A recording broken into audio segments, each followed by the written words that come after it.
All right, welcome back. This is the Sports Court on a Tuesday. I'm Eddie Cox, Greg Beatty sitting right in front of me. If you're just following along, we lost internet connection for a brief moment, but we're back up and running and we're back live. So wherever that video cut off, we're not sure. We think it was somewhere in the neighborhood where we were talking about the New England Patriots and what their offense might look like now that they have the type of signal caller that Mac Jones is. Greg was telling us what he thought about it. But we're picking up right where we left off. Part 2, live on YouTube, live on Facebook Live. Greg, go ahead and tell me what Mac Jones is going to do for that offense real quick. You know, I mean, pretty much like I said, I mean, I think with the tutelage, playing under Bill Belichick, playing in that great system, hopefully, again, some of these guys evolve on the perimeter that can really give him some weapons to throw to. But I think that was a great pick by the Patriots in picking him up, and he's going to a great situation. And so I'm eager to see if they found their franchise quarterback for the next 10 to 15 years. I really am. Again, he's going to the greatest NFL franchise as far as success is concerned, and just the way they were ran. I mean, Class A organization, and I mean, in my opinion, the greatest franchise in NFL history. I mean, team has 6 Super Bowls, has been to 12 Super Bowls, something like that, whatever they've been. But they are a model of consistency, and you know Bill Belichick is eager to get back to his winning ways. And I just thought when he fell to them at number 15, they couldn't pass him up. I mean, he was there for the taking, and so they didn't. That's a team that didn't have to trade up. They didn't have to give away any of their assets or anything like that to go up and get their franchise quarterback of the future. So really looking forward to seeing what he does moving forward. And of course, a lot of these teams, I mean, you can go. Like I said earlier, I like the Quiddy Pay pickup for the Colts. Who else? I thought the Washington football team had a great pickup in their first-round draft pick, the guy to Kentucky. And can you put his name up right there? You have his name? I got all the picks. What is Washington's? He's from Kentucky, but I know I've seen him fly around. Yeah, Davis. I've seen him fly around a couple of times this year in highlights and stuff like that. But obviously, that's pretty much getting.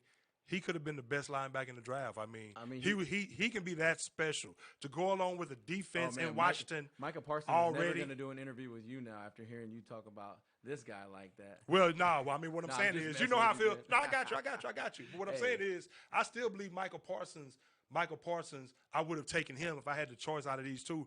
But this guy right here, you know, from all accounts, if it wasn't for an injury or something to that effect or something, I mean, he would have been a maybe the first linebacker taken in a lot of people's eyes. So to pair him up with Ron Rivera, a guy that played linebacker himself, and to put him on the defense that already drafted Chase Young, last year's Rookie of the Year in that division, and that defensive line, that formidable defensive line that has a chance to be special, and then you put him back there, you let him roam around like we're talking about these linebackers, and that's what I'm saying, these linebackers that's wrecking so much havoc on the field and really bringing these teams to a championship caliber level on the defensive side of the ball just because they're just one-man wrecking crews and they fly all around the field and go after the football. So he seems like he can be one of those guys. Speaking of guys with a little bit of an injury history that caused their stock to fall a little bit, but still tremendous players. And if these injuries don't carry over to the next level, these guys could be studs. I'm looking squarely at Caleb Fairley, cornerback out of Virginia Tech, that the Tennessee Titans were able to nab with the 22nd pick, I should say, in the first round. Caleb Fairley, tell me what you think about this young man, and he's just a ball hawk. You watch the tape, you're like, dang, who's that guy? Always getting his mitts on it, doing things in the return game when he does get the ball in his hand. Right. You know, he's trying to take it to the house. Yeah. I am not thrilled about receivers having to line up on the opposite side of the line of scrimmage of Caleb Fairley, receivers for the Houston Texans. This guy's a stud. What do you think about the 2 back surgeries? They kind of make you a little that's weary. The thing. I mean, that's why he dropped some. To draft him in the first round still with that kind of capital at 22 tells me that their doctors think that he's good. Yeah, I mean, definitely. I'm sure they yanked and jerked and twisted his back and did everything they can. I mean, he probably left out of the doctor's office with them, feeling more sore than anything because, when you have those type of injuries, especially a back injury like that, they really want to make sure that he's all the way healed up. I mean, a back injury is something that can become chronic and you will never be the same player. That's something that will debilitate you as far as your athleticism and athletic ability. So, hey, it's also good to keep in mind, Greg. As the years progress, here we are, 2021. The technology that medicine has also is progressing, and doctors are just getting better and better at these types of surgeries. We grow up, we think about, Grandpa had back surgery. He was never the same. He walked around all weird on a cane after that. And people have other injuries. It used to be the ACL, used to end running backs' careers. They were never the same after that. Yep. You think about the back being one of those injuries that, man, once you get that back injury, it's really hard for you to come back and be the same guy. My ACL not the same. Hey, no, it's sure a good thing you don't have to run no slant For real. or anything like that anymore. But it's been sore lately. But we got to see J.J. Watt come back from back surgery, Yeah. and he came back. He looked good. It didn't look like the back hindered him in any way. And I think this kid, if he's the same way, where this thing is just it's a freak sort of type of injury. He's got the right surgeon, the right rehab, and all that, and he's good to go. Man, what a steal with the 22nd pick. Yeah, I man, the guy can play a great cover corner. I mean, as is the same I feel about J.C. Horn. He started growing on me as far as me really recognizing the talent that he had and how if he was there at 10, maybe the Cowboys should take him as much as I like Surtain as well. So we'll see how all these guys turn out. But Caleb Farley, we already know about his speed. So he's the guy, if he checks out health-wise, I mean, with his speed and athleticism, hey, that could be a major, major steal at 22, a guy that probably would have been the first cornerback taken off the board right there. So hey, Man, it was some great picks. Absolutely. Now, what do you think, Green Bay? What do you think about Green Bay and Aaron Rodgers? Man, this has been one of the sagas, our quarterback sagas. We deal with one here in Houston with Deshaun Watson, or we're currently dealing with one. But this has been one that had been rumored about even before, all the way going back to the beginning of Matt LaFleur's tenure there in Green Bay, that maybe him and Rodgers couldn't coexist. They go and draft Jordan Love last year in the first round, which really ticked Aaron off, propelling him to an MVP season. You see what Terry Bradshaw said, huh? I was going to get to that, man. Terry, the buzzsaw Bradshaw, dude, never taking it easy on his fellow quarterbacks. That dude he never does. He played in a tough era in the NFL, but you know what? The way things work in this new age NFL, if a quarterback wants to move on, they do. I mean, players have Terry's more comments, power now. Right. About him, about him wanting, he's mad. He's so mad about them picking Jordan Love. He called him a diva. Okay. Did he say that? I believe so. Okay. Well, I didn't hear the entire I don't interview. want to put words in his mouth, but I'm pretty sure I saw. Well, he pretty much saw a meme that had like all the quotes. Okay, well that's probably when he was kind of yeah. Like I saw the part over the past few days. Okay, well I just saw the part where he said that what is he mad about that for? You know what? And I agree with him right there as far as Aaron Rodgers, the 3-time MVP. I mean, them drafting Jordan Love, I don't think – but I agree with him in the sense that he shouldn't be mad, but because he just knows that his legacy is cemented and his talent is cemented, and he knows he don't give a damn who they draft. They can't come in and take his position. Now, what he's more mad about is the fact that they didn't consult with him maybe about it, or maybe was upfront to go along with them not giving him any weapons for his talent-wise to work with, or not drafting him high in the first round. See, Green Bay is looking at it more like, hey, well, this guy's he was an MVP last year, and no matter who we put around him, he can make them better. He can make them better. I follow where you're going. But we need defense. So I think he's just wanting more of that leverage, more of that power. He hasn't gotten the contract that he wants at this point. Now, whether or not he'll actually retire, we will see. But Green Bay has as much as LaFleur say that he's on Aaron's side and all this and that, you know what? Is he really though? I mean, I know he's saying all the right things. Again, they drafted Jordan Love. Now, of course, okay, Matt LaFleur has something to do with that, even though he's a head coach. Supposedly, allegedly, Aaron Rodgers wants the GM fired. Now, I hadn't heard that come from Aaron Rodgers' mouth, but supposedly he wants the GM fired. But Matt LaFleur lays back in the cut, and he talks about all the time how much he loves having Aaron Rodgers on the team. And oh, man, I can't see us having a team without Aaron Rodgers and all this and that. But how much do you really want Aaron Rodgers on the team? If you're a head coach, you have some sort of say so in what's going on now. You did help draft his successor. Do you really, are you trying to get him? Are you adding to trying to get him reared up to where he can ask for a trade or everything will look like that he wanted out and all this and that, just so you can get Jordan Love in the fold? But I sit back and watch Matt LaFleur say all the right things and all this and that, but I'm not so sure that he has Aaron Rodgers back as much as he says he does because, again, he's the head coach. And maybe, just maybe,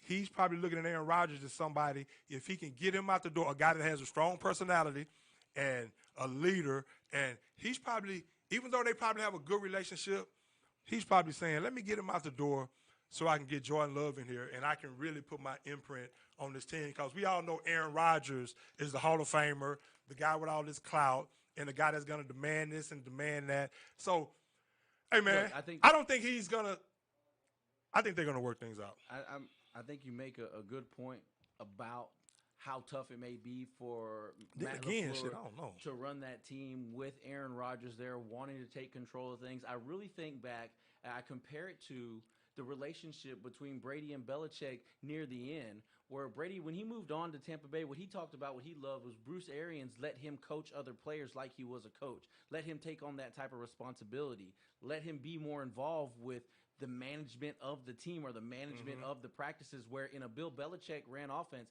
you're not getting that. Bill Belichick makes the final say. Now, some head coaches want to have that type they want to have that type of command over their football team. They don't want to have to challenge the leader of the team every time they make a decision that he doesn't necessarily agree with. Absolutely. Now, I'll give it to them. They haven't spent first-round picks on offense, and a lot of it is because they do have Aaron Rodgers. Now, the pendulum's starting to swing in the NFL. Regardless of who your quarterback is, you're going to have to put talent around him, because the only guy who really makes average guys play like Hall of Famers is Tom Brady.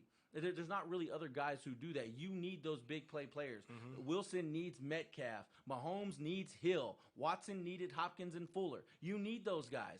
And so I don't know, man. I really think that Matt LaFleur would love to have Aaron Rodgers be his quarterback, but Aaron, I don't think, is content with staying in Green Bay. And if you really want to know why I think he wants to move on, it's because they didn't go for it on fourth down when they were down by 8 in the NFC Championship. I really believe that Aaron was going to take it on. You know, it wasn't going to be easy. They were going to struggle. That can have something to do with it. It might be 2 steps forward, 1 step back, but they're going to get along. They went to consecutive NFC Championships. They're going to make it work, right? Yeah. But then they don't go for it on fourth down there. They end up losing again. They don't go to the Super Bowl, and Aaron has had it. Yeah. So, hey, and man, you know what? I really think that, real quick, I think that when we saw Carolina and Denver both take defensive players at 8 and 9 and not draft a quarterback, I'm surprised Carolina didn't take Rashawn Slater. That they are high on the QB trade market. They feel like the block is going to be hot, and they're going to be able to make a move for either a guy like Aaron Rodgers or Deshaun Watson. So you get your star corner right there, and you wait for the trade market to heat up post June 1st. Yeah. Hey, well, you know what? As far as Aaron Rodgers and Matt LaFleur, now whether or not he actually bolts and retires, I mean, if he does retire, he will have so much money to pay back. That's why, again, Aaron Rodgers, I'm interested to see how this is going to play out in the long run. But again, they continue to go against the grain on what he actually wants. And they're looking at it like, again, like we need some defensive players. He can carry us and do all this. And he wants to get paid. He wants to have some say-so in what's going on. But the fact that they haven't drafted anybody they haven't drafted anybody in the first round other than his successor. And so how much do they really want him on the team? How much do Matt LaFleur really have his back? Granted, he just won the MVP last year. The logical thinking would be that he would definitely want him on the team. But like I brought up and like you just talked about, I mean, when you have these guys in the locker room with these strong personalities like this, and they become more of a challenge for you, and I think Matt LaFleur wants to run the show. He wants to get Jordan Love in the fold, and they're pretty much just running Aaron Rodgers. This game, in my opinion, they're pretty much just running Aaron Rodgers out of town. I mean, I'm not so sure Matt LaFleur really has his back to that extent. And to what extent really is making Aaron Rodgers want to get out of town, I mean, we shall see. Hey, but well, here's one thing that there's they got their other players in the draft, look, but here's one thing that I'll say. We'll see. They may not have spent a first-round draft pick on offense or like on an offensive skill position player overall this time. But they have drafted guys that have played like first-round players. Yeah. They've drafted Devontae Adams in the second round. He's sure one hell of a stud. I think if they redid drafts, previous drafts like we always do some years down the road, Devontae Adams is one of those players you start moving Absolutely. way up the draft board because he's that dude. Right, and right. then you look at a guy like Aaron Jones. Aaron Jones is a fifth-round like pick, I say, and he won the MVP last year. He's been the past 2 years. Aaron Jones has been one of the best running backs, the highest scoring running backs in the NFL. Aaron's got stuff to work with. Now, I know when guys start going down and that depth isn't there, then that's when Aaron really feels the struggle. The weight is really heavy on him whenever those guys aren't healthy. Yeah. When he's got to throw to Lazard and MVS, Right, Marquez Valdez-Scantling. But, man, I just think the Aaron respect Jones factor, re-signed. too. Yeah, I get that. The respect factor from him right now. I get that. And him being a 3-time MVP and being a Super Bowl winner, I just think just for the mere fact Think about how that they're Tom not felt, even you know? attempting to draft someone. I mean, I think he's now looking at it too, like to go along with other things probably. Like, what's really going on? You know what I'm saying? Okay, they already drafted my successor, so what's really going on? Okay, how about I just vote? The only thing is he's under contract. I mean, if he did retire again, he would have to pay back money. So let's see if he really is really He's got a lot of it. into like, And he okay, could go I'll host sit out. Jeopardy for a And see, big that's amount of money. that's part of his deal of saying, hey, well, I can go do this and do that, Hey. and hopefully they'll acquiesce. But All the rumors have been I don't know, leading man. to Denver, and this is something that I like that. Denver I like just that. has a knack for getting these quarterbacks near the end of their career. Now, I mean, granted, they drafted John Elway, but when you look at Peyton Manning, Yeah. all right, and then if they possibly are able to steal Aaron Rodgers away from the Green Bay Packers, which I don't care what they give up for it. To me, it's going to be a fleecing. I can already Right. see. You know it's gonna be I a can already fleecing. see this. This team, Vic Fangio defense. I can already see this team making a run at the Super Bowl if that happens, because Aaron Rodgers immediately is going to be injected into a place. I think he where- has a no trade clause that just kicked in last month. Well, either way, you So think he he's can gonna, pick his going to team. turn down a chance to go play in Why Denver? they have to pay him $25 million? No way. He's going to be able to Isn't go that over there. Rodgers? You're playing for a defensive-minded head coach. You're going to be a big part of what they do on offense. It would be like I just said. It would be like Brady going to Tampa Bay and how you see that offense just explode and Yeah. expand with all this nuances that they never had before. You're going to get the same thing if Aaron Rodgers ends up in Denver. I can guarantee it. Mark Schlereth came out. He had to tail back what he said a little bit, came out and said that he thought a deal was imminent with Denver. What? Denver has a knack for getting these guys. They're going to find a way to make it happen. And if it isn't Aaron, it's going to be one of these big quarterbacks that end up on the trading block this offseason. Hey, man, you know what? We shall see, but I will say this. And, of course, the Browns had a great draft as well. I thought they won in the draft again. I thought the Jets had a great – hey, it was a lot of good draft picks just as a whole, Eddie, just throughout the entire draft, man. It was a lot of talent like we spoke about on the show tonight. But I thought most of these teams did a great job in choosing their talent and nice fits for their team.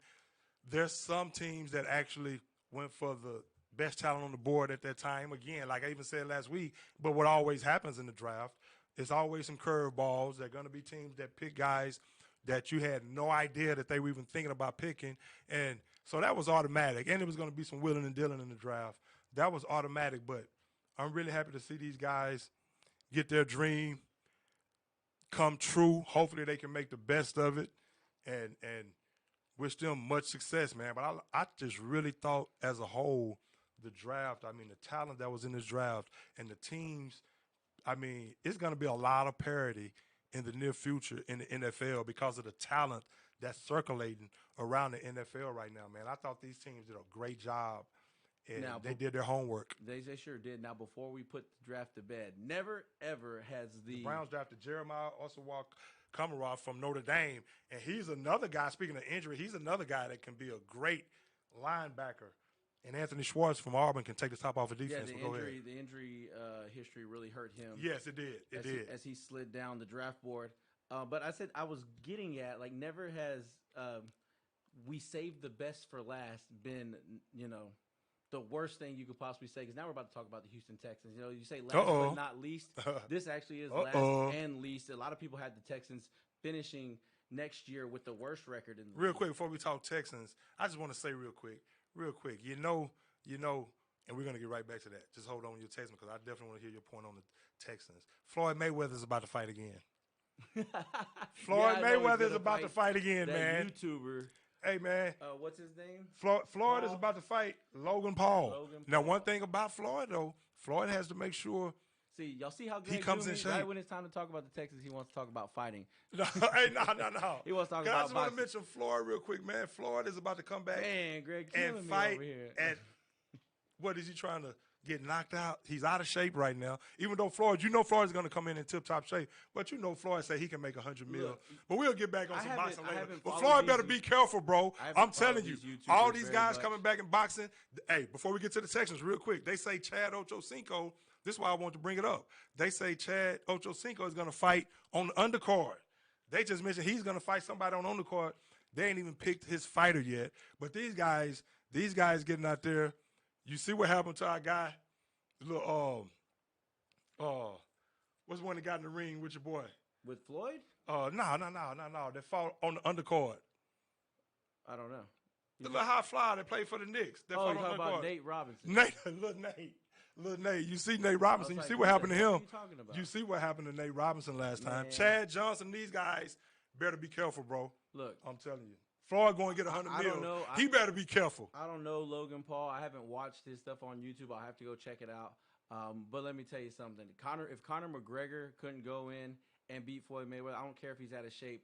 This guy is one of the best boxers of all time. He's a tactician. We already know he's going to show these guys a fight. Some defensive skills. Before. I think about, and maybe, like I said, I haven't seen these guys' videos, but if he can make a YouTube star coming to fight maybe what could be the most skilled boxer of all time. I think about Kimbo Slice going into UFC, and when he finally started fighting fighters that knew what they were doing, he was getting his ass kicked. I mean, I could really see this not working out well as far as being victorious for Logan Paul, but I think it's going to be a hell of a money grab. Well, that's what it is. You got to give those guys credit for putting it together and Logan Paul, marketing it and getting. They're going to fight in Miami. They're going to fight in Miami. Another big fight like Conor McGregor on June 6th in Miami. Hopefully, a hurricane doesn't wipe this one out because I remember a hurricane hit last time when McGregor and Floyd Mayweather were going to fight. The exact night of the fight is when hurricane. Well, it's going to be in Miami. It's going to be in Miami, so we shall see. But Chad Ochocinco and these, you getting in there. These brain injuries, but if Greg interrupts me, if Greg interrupts me again when I'm talking about the Texans, you're gonna see me and him put the gloves. Hey man, we can do that. We can do that. Hey, but I had to throw that in. That's what we do. That's what we do. But I wanted to get Floyd because I told you before the show we got to talk about Floyd because we'll mess around. You'll finish talking about the Texans, and it'll be time for us to get out of here, and we'll get out of here. We're gonna talk about the Astros. So we're gonna talk. Yeah. So Floyd is getting ready to fight. I don't want to leave that boxing out of there. You can't be like Mike Tyson. Mike came back. Now hopefully they just do that exhibition and they get in there and they just do it like that because it can get dangerous in there, bro, and they're going to get in there and battle it out. You get somebody like Mike in there, and if he in there vicious, I want to, tear his hand off and all this kind of stuff. But, hey, man, Floyd is getting back in the ring to make his money. Let's go with the Texans, bro. We'll all be watching it. The Texans, just like now, we're going to talk about them last. They were the last team to make their first pick in the NFL draft. It did not come until number 67 overall. And just whenever you thought, things are quiet on the Deshaun front, maybe we could see a reunion. I'm not sure this puts the nail in the coffin, but it doesn't look good. They decide to go and nab Davis Mills, quarterback out of Stanford, a guy who we mentioned earlier. A lot of teams had graded as a guy. Maybe if he goes back to college one more year, he comes out as the top guy, similar to like Joe Burrow. Say the best for last. Yeah, exactly. But hey, Davis Mills now going to be quarterback of the Houston Texans. We don't know what's going to happen with Deshaun Watson, so we'll get into that in another show. But in the third round with their first pick, they select a guy who a lot of people think can come in and play. Maybe he's not going to be a world beater, but he's a guy who gives you some more depth at a position where there's a lot of uncertainty, and he can go learn under Tyrod Taylor, who is a fantastic teacher. People are high on Davis Mills. He's not somebody who's going to knock your socks off. But he's certainly a capable quarterback that have flashes of being that dude. Yeah, I mean, Eddie, he came back from injury last year with Stanford, and a lot of people question the Texans pick, and they question the Texans pick because they drafted a quarterback, but the Texans don't know what's going to go on with Deshaun Watson right now. Right. They're a team, if you look at them in the draft, they're a team that didn't really have, of course, they didn't have their first pick into the third round. They didn't have their first pick into the third round, so they didn't have a lot of draft equity, draft capital. So then you have the uncertainty of Deshaun Watson at your disposal. So they really didn't know what they should do. So they went on and they reached and they took a quarterback who they think has some upside, but I don't know how quick he can come in. Now, I don't know if he's trade bait or what, but you have Tyrod Taylor already. And do you really think Deshaun Watson is in that much trouble, or that he's definitely going to be gone, or what? But as many holes as you have on your team, you decide to pick a quarterback with your first pick that you don't have until the third round. You decide to pick a quarterback. I mean, a lot of people thought that they probably could have. I actually think they probably should have addressed the defense. I thought they probably could have too, but again, it's a tough situation for them because they don't know the Deshaun Watson situation. So they're kind of operating from a different playing field right now. So I can't really judge them too much right now. They did what they could with what they had after what Bill O'Brien had pretty much left them with, and those guys. There's no doubt about it. Bill O'Brien.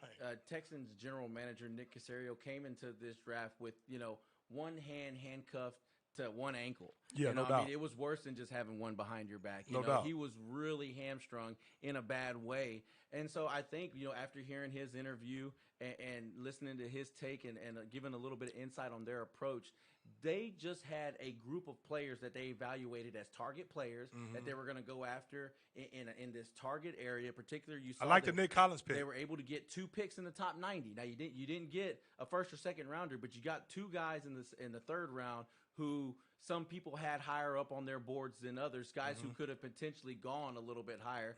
Nico Collins. They trade back into the third round to get this guy. That tells you how much they really liked him. This is the first wide receiver I think ever the Houston Texans have had that's over 6'3" and runs sub 4.5. I mean, this guy run 4.40 at his pro day, 6'4.5".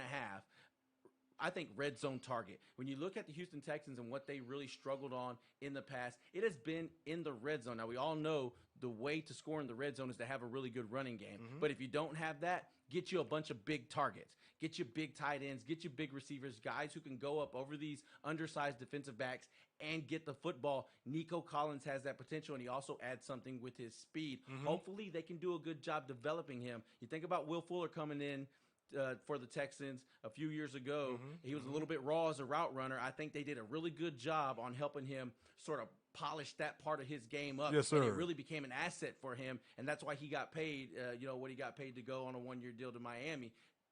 This guy, Nico Collins, is going to be the guy they try to fill into that role, that guy who can stretch the field a little bit, but he also gives them that ability to go up and high point the football. Yeah, I mean, they definitely need some playmakers on their team. And even though Deshaun is probably going to be there more than likely, you definitely need some playmakers. So with that third-round pick, you probably could have taken – that first pick could have been another playmaker, but you definitely have some holes to fill on the team, and you have to rebuild this roster. And so the Texans, like you said, they're just trying to plug in who they can to help solidify this roster and help get them back to where that talent is capable of garnering them some victories. Absolutely. Obviously. Well, it's no doubt about it. You look at the way they're operating. There's no doubt about it. This is a longer rebuild than just a 1-year turnaround. Yes, it is. They're looking further down the road, and I partly think that's why Deshaun when wanted you to leave look at, eventually. I kind of compare this to, you look at when John Gruden came in and took over the Raiders, he signed a whole bunch of old guys. Yeah, Brought in Jonathan Joseph. What about their pick in the first round? That was surprising. Yeah, They just said, hey, if he's playing with Bama, let's draft him. They like the big link that he. They like the lineman at Bama, man. They know Philadelphia how had a to nice. play. Landon Collins was a great pick too. But you remember whenever they man, we need this 3 hours a night. We ought to stay. Whenever they were first putting together their roster, John Gruden in Oakland before they moved to Las Vegas. Yes, sir. They signed a bunch of veterans on short-term deals, and we thought, what are they trying to do? Are they really trying to win? Like, why bring in all these old guys? Wouldn't you rather just bring in a bunch of young draft picks, as many as you can? You look if at they're Texans, trying to rebuild. But you look at the Texans, they traded 8 picks for 5. So I think they're following the same playbook. Remember what I told you about bringing in all them veterans? Mm-hmm. If you want to change the culture of a locker room, you bring in a bunch of veterans who are fighting to keep their NFL career alive and who are going to buy in. They've been in different programs. They know how it works. They're going to be able to see what you're trying to do and act it out and live it. And these rookies are going to be able to come in and follow under them. In the second year is when you start to interject some of these higher draft picks. You spend more draft capital on young guys. You spend less in free agency. You already had a foundation. Because the foundation has been set by these veterans on short-term deals. Absolutely. It worked out for Oakland. Now, I mean, they're in the Chiefs division. It's hard to win that division. But we've seen some good improvement from those teams from year to year as now their young guys are starting to show up. Josh Jacobs, that big stud they have at tight end. Right. They still could be a player for one of these quarterbacks that come available, if they want to upgrade from Derek Carr. But I think when you go through a total rebuild like that and you want to change the culture of a locker room, you go with veterans. And then you look at this pick here, the 5th-round pick of the Texans. They bring in another tight end, Brevin Jordan. You thought for sure they might address the defense there. Right, Very and they still did. Pick. But this is telling you, hey, we're just going to get as many good football players as we can. Right. We're going to stay true to our board. Despite of what the need is, so many teams draft for need. They're not even going to go for need. They're like, look, sometimes you just can't pass up on a certain talent. Board, right. At the time, but at the same time, you want to make sure you fulfill the holes on your roster. Right. But you want the best talent on the board. But whenever you're not find a way to get him on the field. Whenever trying to get to the playoffs isn't your main goal next year, trying to instill a system, trying to instill a culture, then you're going to accept having those holes. I think the blend, right. Because they want to be picking high again next year. Let's face it. I mean, it's going to be obvious. They're going to be picking in the top 10 next year. Oh, absolutely. I mean, they're trying to add as much talent as possible. And the veterans, it's always good to have a nice veteran mixture to go along with the young talent to help mold them and bring them in. But you definitely want to plug as many young, talented players around as possible and in some of these positions where you need to put points on the board. So you definitely have to have the skill position talent. And the veterans, they definitely play a part in that, and you want that mixture. But if they can't play, they have to go. Hey, I knew that they were sticking to their board. They weren't going to go for need on defense, need on offense whenever they drafted Brevin Jordan. Their tight end room is full to the max. It is. Between Jordan Akins, Kahali Waring, Farrell Brown, who did some good things towards the end of the season last year. He's a guy I know they brought back because they see potential in him. And then you add a Brevin Jordan. To me, that's why they're thinking long-term, roster turnover. A lot of those other tight ends, they're going to be out of there, whether it's trade or being cut. They're going to move on from those guys. It wasn't until their next pick in the 5th round, 170 overall, that they draft middle linebacker out of TCU, Garrett Wallow. Okay. Did you get to watch Wallow a lot playing for that Gary Patterson defense? Yeah. He's that nickel type linebacker that you hope can develop into a 3-down linebacker. I think. This is one of the picks that Nick Caserio is getting a lot of credit for as a guy who you may look down the road and say, hey, we found a starting linebacker in the 5th round, and his name's Garrett Wallow.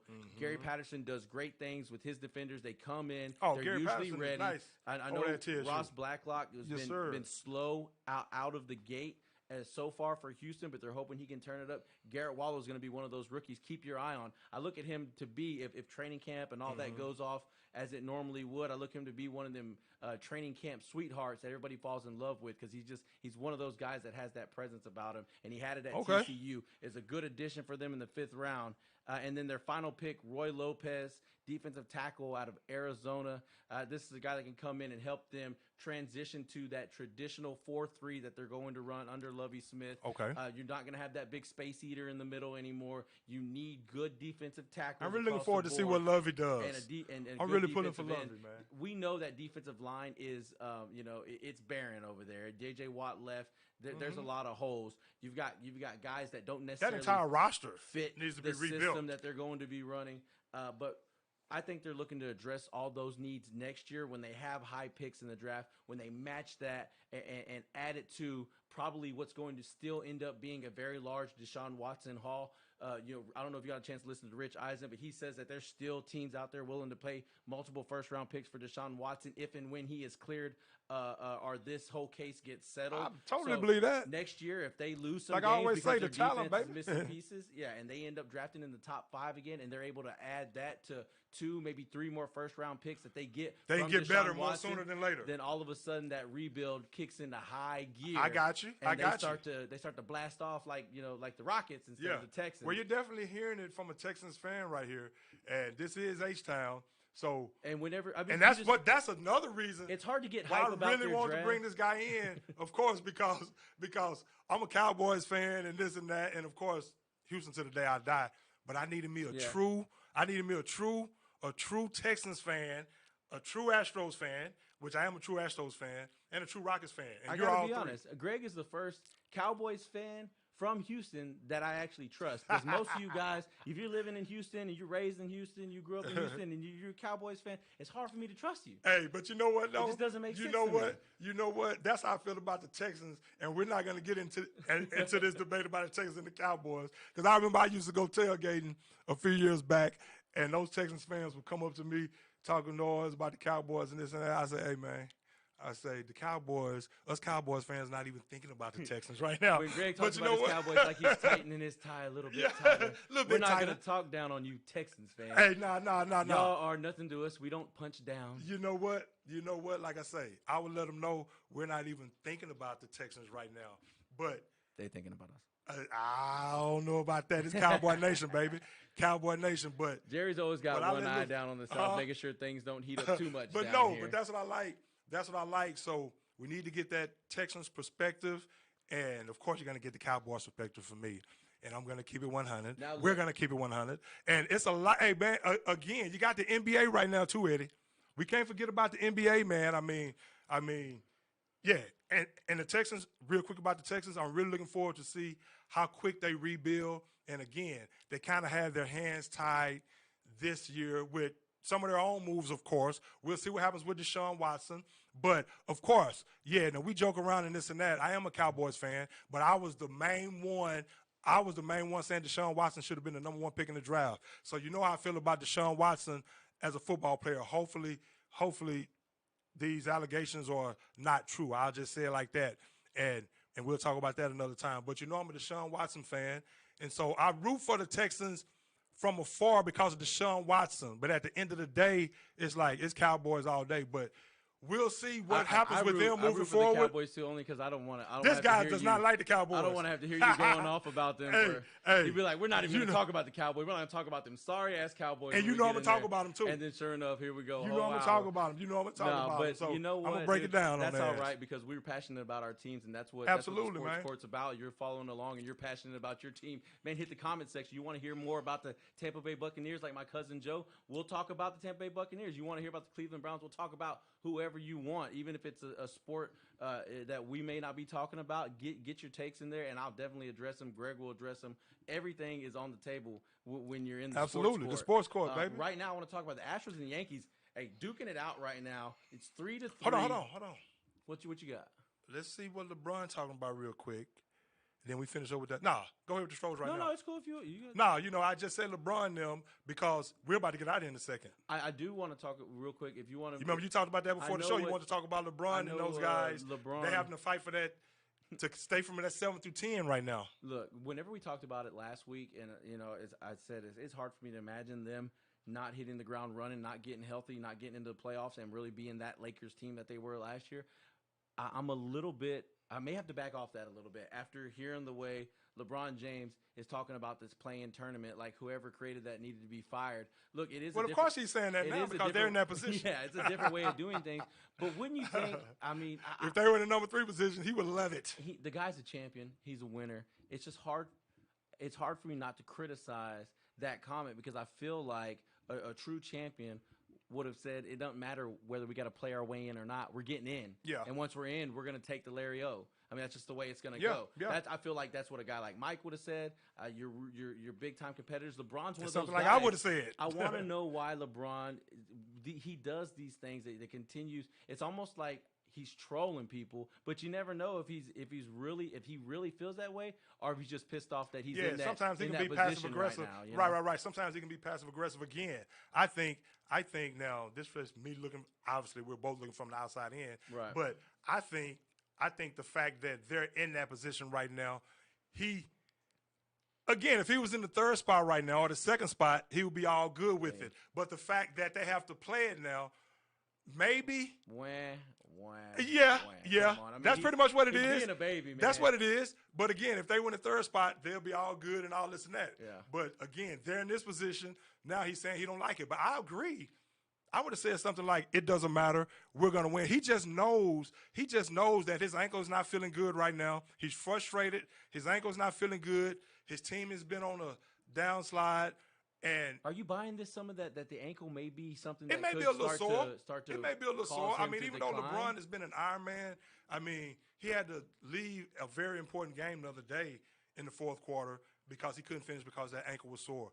And it's probably going to take some time for that ankle to heal. I mean, that was a legitimate injury. I understand. For LeBron to stay out that long. Mm-hmm. So I think the fact that their team doesn't have that chemistry and the suddenness of a one-game tournament now he's worried about it because the reality of it is that his team is probably going to have to go through that. And instead of him instilling confidence in his team, now we don't know what he's doing behind closed doors, but instead of him saying, like you said, hey, we're going to go out and take this, he's venting his frustration and his personal feelings about pretty much how, hey, look, now one game and the Los Angeles Lakers are not playing anymore because you idiots wanted to make it like college basketball and all this and that. Hey. But again, it's all because of the position he's in right now.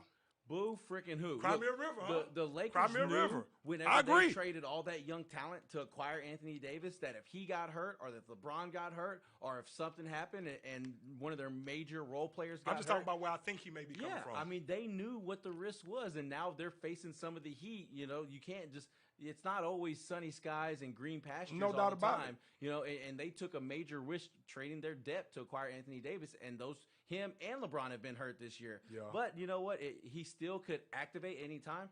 I don't know. Maybe it might be too little too late. We talked about in the past, could one of those teams, you know, one of those pesky teams. You got to look at Phoenix. Down there, knock off Phoenix knock and off Chris the Paul's Lakers. looking good right now. And now that's looking like it could be a possibility. I don't know. A lot yet to be seen still with that. But I'm glad you brought up those LeBron comments because that crap really turned me off. I was like, that was not a good. I hadn't really paid too much attention to that comment. I mean, it wasn't a good look in the sense because I even mentioned that, you know, that play in. I have to see how that turns out. But if I was in that situation, you know, I would say, hey, we're going to win it and all this and that. Even if I did have some frustration about or some trepidation about the actual format itself. But I wouldn't to the media.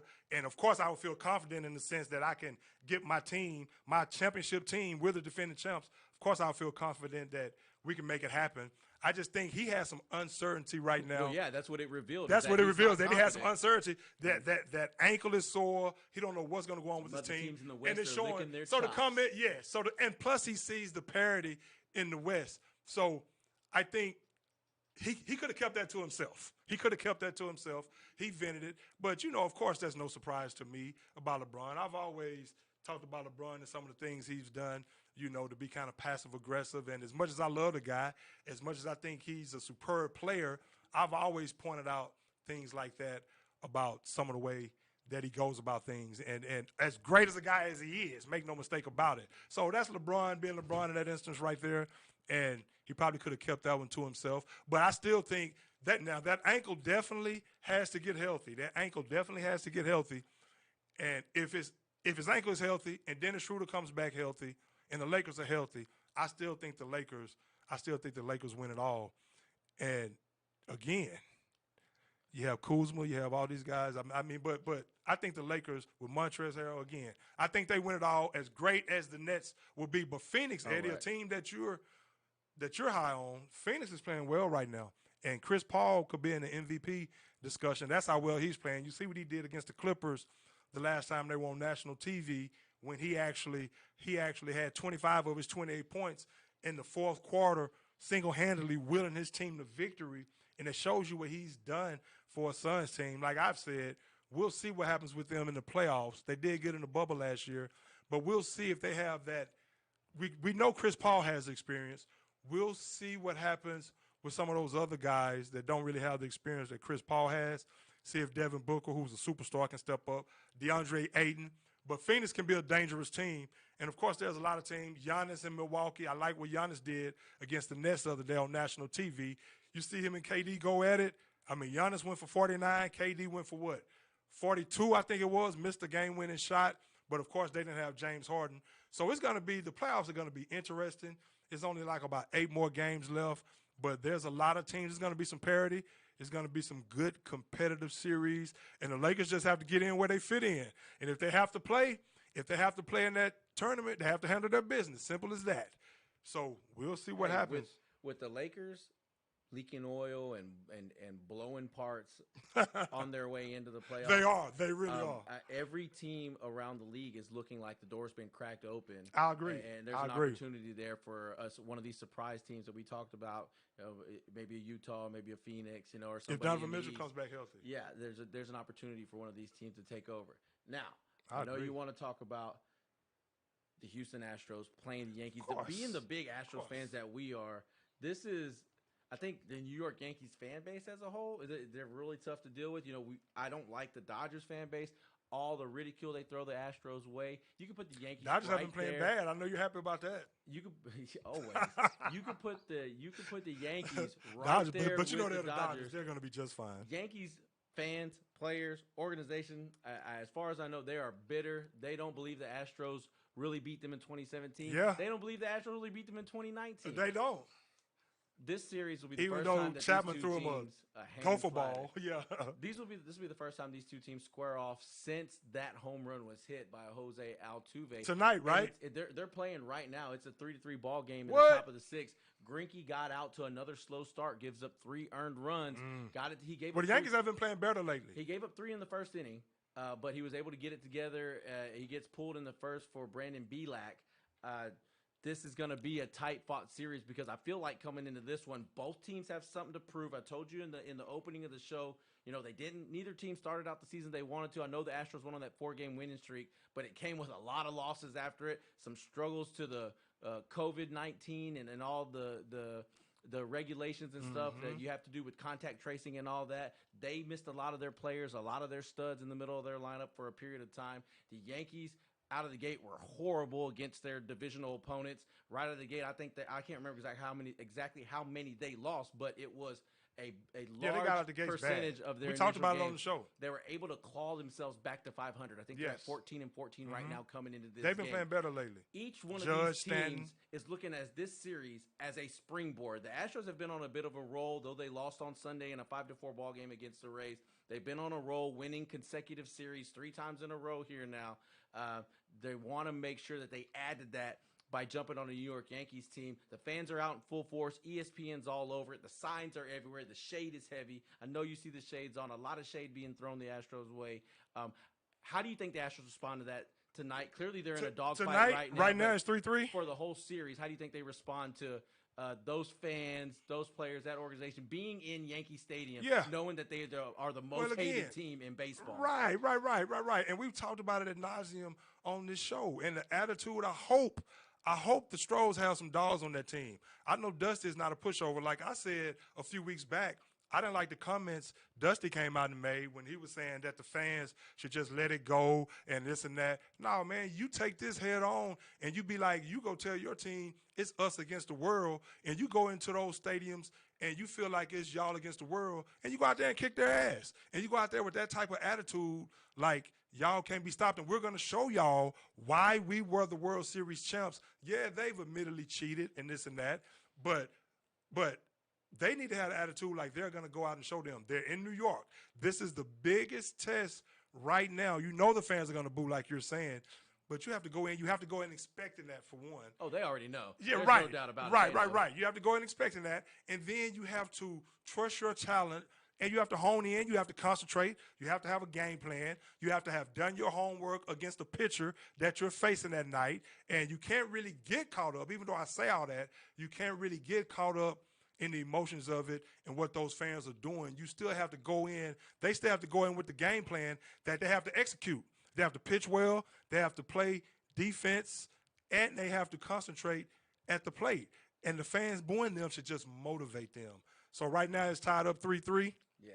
It's tied up 3-3. We'll see what happens. Again, the Yankees have been playing a lot better as of late. And like I said a few weeks ago, when they got out to the slow start, I knew they would because it's just too much talent on their team. If you can keep Stanton and Judge healthy for any long period of time, the Yankees are going to be okay. I mean, the Yankees are going to be at the top of that division. You have some other players like Tampa. Boston is playing very well right now. Yeah, their division is tough. Their division is tough. It's very tough. But you look at what the production that they're getting. Judge is hitting well, and then Giancarlo Stanton, he is really performing at a high level. He is knocking the cover off the ball. Yes, he is. He's playing like that guy that when they signed him. Yeah, he is. He is. You thought he was going to be. He's earned his money. And what he did over there when he was in Miami. Right on. But I'm looking at the pitching matchups. This one today it was Domingo German and Zach Greinke. Zach Greinke gets jumped on early. Domingo, he gave up 1 run in the first, and then he gave up 2 later on. I believe it was in the third. Mm-hmm. But that is Greinke already gone. That is one matchup that we were excited to see. But Thursday, Garrett Cole squares off against Lance McCullers Jr. Okay. And this is going to be the showdown that I think everybody's waiting for. This is the one that we're going to be tuned in, popcorn, cold beer. All that. All that. A little lefty if that's how you roll. Whatever it is, when you get into game mode, whatever it is, when it's go time, you got to make sure you got a cold one and the snacks going. Garrett Cole, Lance McCullers Jr. I cannot wait. And a shot here and Garrett Patron. Cole has been striking out people left and right. Yeah. I mean, he is impossible to hit. And I'm curious to see, being that those Houston Astros hitters know him very well, and so does Garrett Cole knows the Houston hitters very well. I'm curious to see how they square off and if he's able to shut them down like he has pretty much every other team in Major League Baseball when he's on the bump. Well, hey, we shall see. Again, the Astros have to bring their bats. They have to bring their bats every night in New York, realizing this is a team that you might see down the road. And you have to really measure yourself against that team because there's a team who was projected to probably make it to the World Series out of the American League. So you really have to really measure your team and see where you're at. Of course, one series, I mean, that doesn't mean that they're necessarily a better team than you, but you want to bring your A game. So hopefully the Astros can do that. Now facing Garrett Cole, of course, hopefully they will be motivated. They seen him in practice last year, so hopefully they can kind of, again, do their homework and know what pitch is going to come at some point. The problem is with Garrett Cole, you may know it's coming. You just can't hit it. You just can't hit it. He's got so that's going to be a tough matchup. Of course, that's why the Yankees signed him to all that money to be their ace. So, the Astros just have to bring their bats the entire series. If Yordan Alvarez can stay healthy and the Astros can get some consistency in that lineup as far as health-wise. Yeah. I mean, because they had a lineup. You have Brantley. You have Altuve. Of course, you have Correa. If these guys can stay healthy, like I've said all along, if they can stay healthy, they can show that World Series wasn't a fluke. Exactly. It's very important for I think, Yordan Alvarez in particular to definitely stay healthy because when he's in that lineup, you really don't feel like if you're a defense, you're a manager, you're a pitcher, you really don't feel like you've got the opportunity to pitch around anybody. Yeah. Who can you pitch around when you've got if you pitch around Altuve, you've got Brantley or Correa. If you pitch around him, you got Bregman. You pitch around him, you've got Alvarez. Yeah. It just never ends all the way down to Gurriel. Who's swinging the stick really well this year. Maldonado's picked it up a notch. If they stay healthy, that lineup is going to be killer. I think that the Astros actually play better on the road than they do at home sometimes. I know that things haven't been the same, since COVID-19. You don't have the same amount of fans. The energy just isn't the same. So adapting to that, the Astros have become really good road, a road team. And I think the veteran leadership they have and the way they're really dialed in at all times, that's made them Dustin's a the good right road, man. road team, Whatever- which they've been since. Well, they're a veteran team, going man. all the way back to They when should they won know the what to World Series expect. against the Dodgers. Right. How many games they have to win on the road just to get that World Series? But they're a veteran team again, and they should know what to expect. And they should know they've already admitted their wrongdoing, and they know how talented they are. And they should know what to expect when they go in. Now you have some fans in the stands. It's not at full capacity yet. But like you said, it's different from last year. So now they have to deal with a lot of the boos and this and that. But again, they just need to stay. It motivates them? I think it should motivate them. That's what I said all them. along. But we're really gonna see this week. It reminds me of we're really gonna see. When I played ball, dude.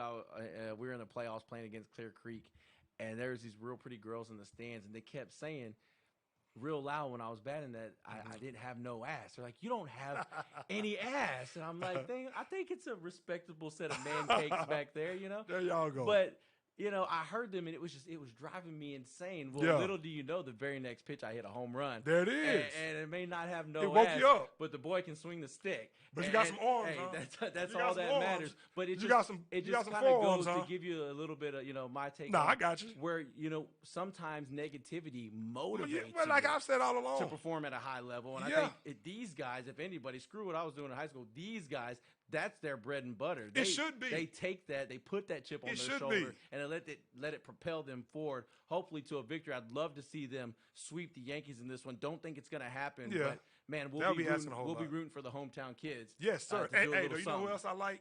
You know who else I like, Eddie? You know who else I like? The Toronto Blue Jays.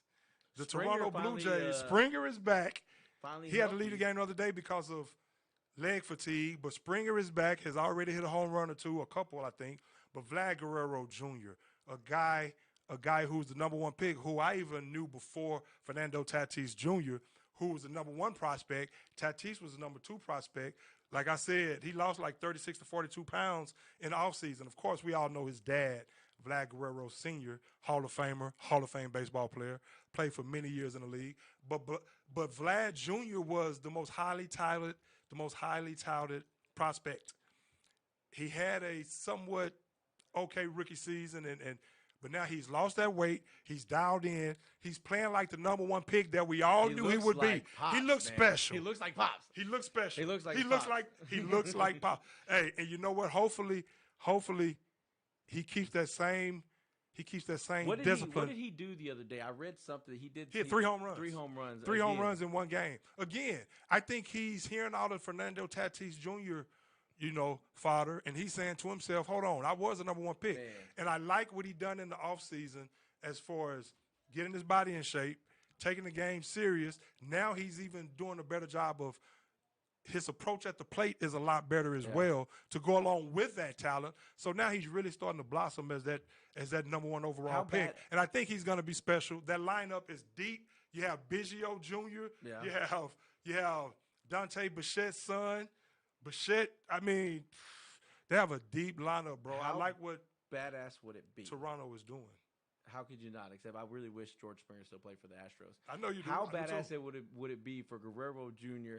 and Tatis Jr. to go at it, maybe make a run at the home run record, something like that, to see them two going at each other like maybe we saw with Mark McGwire and Sammy Sosa, just where you're watching one guy, you got to catch every Cubs game because you want to see how many home runs Sosa's going to hit, and you're keeping an eye on Mark McGwire because these guys are just going tit for tat, and then you notice they're kind of playing off each other, letting one motivate the other. These are two young studs, the future faces of MLB. I totally agree. Dude, totally agree, man. Two really, really good young players that you really wish. I mean, we've got some great young talent here. Yeah, but these are two special players. Yeah, when you get one of those special guys, I mean, it's fun to watch, man. I totally agree, man. And with Toronto, they have a young team, and again, they can throughout the entire lineup, Eddie. I like their approach this year at the plate. So they're not just swinging at anything. So you're having to get through that tough young lineup, man. And those guys are mashing. Toronto, again, if Vlad Jr. continues to play like that, Toronto is going to be a team to be reckoned with. But like you said, you have Tatis, and like I said, man, you have Tatis. Everybody's talking about Tatis Jr. and this and that. Now you have these guys that's going to be connected at the hip until maybe the end of their careers, and they're going to motivate each other the same way when you had Bryce Harper and Mike Trout come in. And, of course, I love Bryce Harper, but I love me some Mike Trout too. And Mike Trout is the best player in baseball, hands down. They don't even need to be mentioned in the same sentence anymore. As much as I like Bryce Harper, as far as Mike Trout is just a better player. So again, that's somebody. Those are two guys that can be connected and It's unfortunate he's got to push play in each the other the Astros entire division, season. though. Yes, Because the Astros the and entire Athletics career. are making it real hard for the Athletics got Angels. out the gate slow, but now they're doing their thing and they're making it tough. The Astros are going to have to keep pace, and you don't want to get too far behind. You remember the when Angels you are asked gonna me be who better was going to be the biggest with threat, Ohtani. I thought it was clear that it was the Athletics. Yeah. Well, we're not out of time. We're overtime. Yeah. But that's all right because here on the sports court, we'll take a little bit of extra time to make sure we get that in. So if you're following along, you kick something to us, the comment comes through. We'll keep it going for you guys. That's why we do this. We do this for you. Absolutely. Hey, Absolutely. So real quick, Absolutely. the prediction on the Astros, what do you think? A sweep, a series win, they push, or they lose I think the series? Astros win the series. Is it a 4-game series? I think it's a 4-gamer. Or no, it's 3-game. It's 3-game? I believe so. I'll take the Astros 2-1. I'll take the Astros 2-1. I think they're going to use that motivation, and they're going to come in there ready to play. What's the score right now? Right now, if they win tonight, that would do a lot in that prediction. 3-3. 3-3 in the seventh? Okay. So we shall see. I'll take the Astros winning 2 out of these 3 games in New York and continue that and let that be that momentum to drive them for the rest of the season again and get used to some of that booing. You have it in the biggest city, again, in New York. Now you can go anywhere and play and just be your Houston Astros and show that 2019 World Series was not a fluke. And, of course, again, the NBA playoffs are vastly approaching. They're vastly approaching. So anything else you want to add? Nope. Hey, I can't wait for the NBA playoffs. I'm going to be excited about that. NFL season is really what I'm looking forward to. You guys know I love football. That's my favorite sport. I can't wait for them boys to get down and dirty in training camp. We're looking forward to that. But before that, we're going to get a lot of good baseball and a lot of good basketball talk. And I'm looking forward to next week, Greg. We go heavy into NBA as this thing starts to whittle down to the nitty-gritty. Absolutely, we will, my friend. Hey, man, always fun as always. I'm Gregory Beatty, Eddie Cox, the Sports Court. Legends live and let live. Y'all have a good night. We're out.